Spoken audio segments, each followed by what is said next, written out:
বিশ্বনবী সাল্লাল্লাহু আলাইহি ওয়াসাল্লাম সাহাবীরা সহ এই নামাজ প্রতিষ্ঠার জন্য তারা জীবন দিয়েছে। আরে এই নামাজের জন্য সেই দৃশ্য এখনো পর্যন্ত তাফসীর যখন আমরা পড়ি তখন সেই দৃশ্য, সেই ছাপ যখন আমাদের হৃদয়ের ভিতরে আসে, চোখ দিয়ে পানি এসে যায়। এই নামাজ কায়েম করার জন্য আমার বিশ্বনবী সাল্লাল্লাহু আলাইহি সাল্লাম ঠিকমতো ঘুমাতেও পারেন, তাই ঠিক কিনা বলে? এই নামাজ বিশ্বনবী সাল্লাল্লাহু আলাইহি সাল্লাম যখন পড়তে তখন সেই আইয়ামে জাহেলিয়াতের যুগের অন্ধকারাচ্ছন্ন যুগের মানুষগুলো এতই নোংর, এতই খারাপ ছিল, এতই লম্পট ছিল, বিশ্বনবীর পিঠের পরে তারা উটের দুম্বার, পচা, দুর্গন্ধময় নারী বুড়ি এগুলো এনে জমা করে দিতেন যাতে বিশ্বনবী আল্লাহকে সিজদা না দিতে পারে। না, নামাজ কায়েম করার জন্য চেষ্টা করার দরকার আছে না নাই? যারা আজকে বলে শরিয়া আইন মানি না, তারা কি নামাজ কায়েম করবে? কি মনে হয় আপনাদের?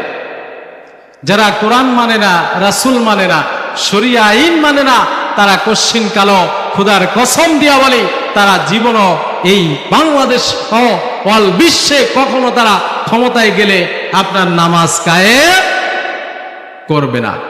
নামাজ কায়েম করার জন্য আপনার পার্লামেন্টে কোরআনের আইন দরকার আছে না নাই?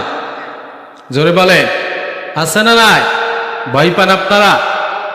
বিশ্বনবী সাল্লাল্লাহু আলাইহি ওয়াসাল্লাম সাহাবীরা সহ এই নামাজ প্রতিষ্ঠার জন্য তারা জীবন দিয়েছে। আরে এই নামাজের জন্য সেই দৃশ্য এখনো পর্যন্ত তাফসীর যখন আমরা পড়ি তখন সেই দৃশ্য, সেই ছাপ যখন আমাদের হৃদয়ের ভিতরে আসে, চোখ দিয়ে পানি এসে যায়।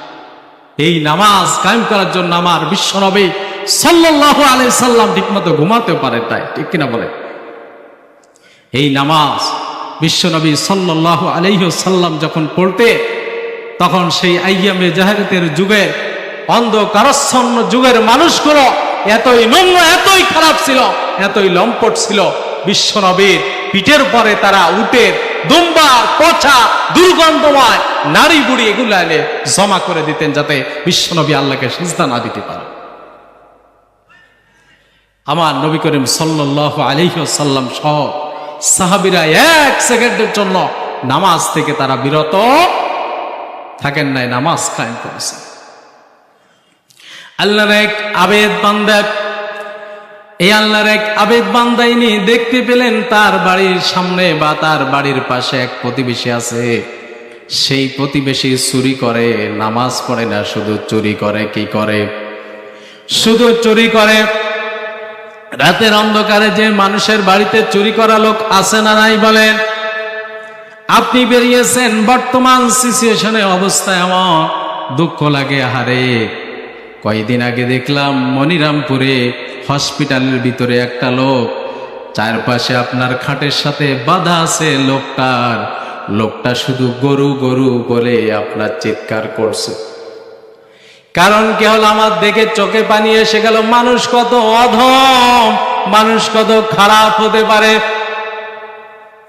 এই লোকটা গরুর ব্যবসায়ী, গরু বিক্রয়